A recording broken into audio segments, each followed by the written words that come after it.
Pour parler un petit peu sur la polémique de la vitamine D et de la spécialité UV-stérol.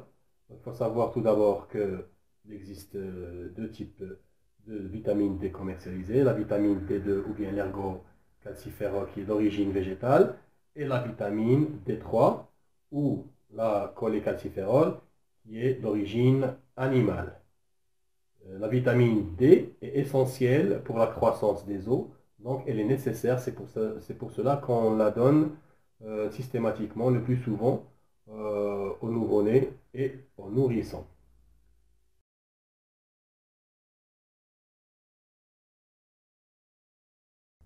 Non, pas du tout. Cette vitamine n'est pas dangereuse puisqu'elle est même essentielle et nécessaire à la croissance des os pour les nouveau-nés et les nourrissons et même les enfants.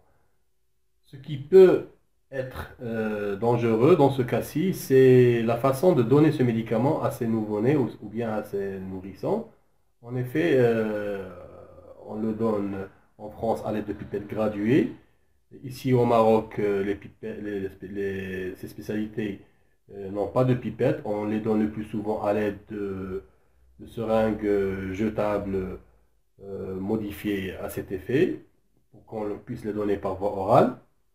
Donc le danger peut résider dans le fait que ce médicament peut suivre une fausse route, c'est-à-dire au lieu d'aller dans le tube digestif du nouveau-né, ce médicament est introduit dans les voies respiratoires, ce qui peut causer des malaises, voire quelque chose de plus grave pour ces enfants, ces nourrissons. La deuxième façon d'être dangereux, c'est une façon de donner ces médicaments à l'aide de ces pipettes ou bien de ces seringues d'une façon agressive qui peut léser soit les voies respiratoires, soit autre chose.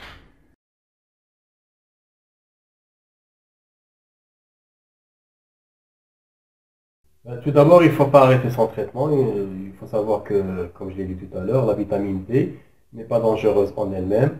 Donc, ne jamais arrêter son traitement.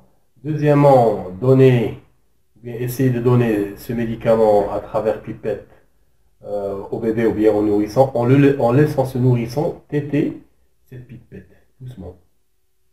Dans le cas échéant, introduire cette pipette doucement et donner au bébé ce médicament goutte par goutte, très doucement, pour éviter ces fausses routes et éviter d'agresser la bouche du bébé.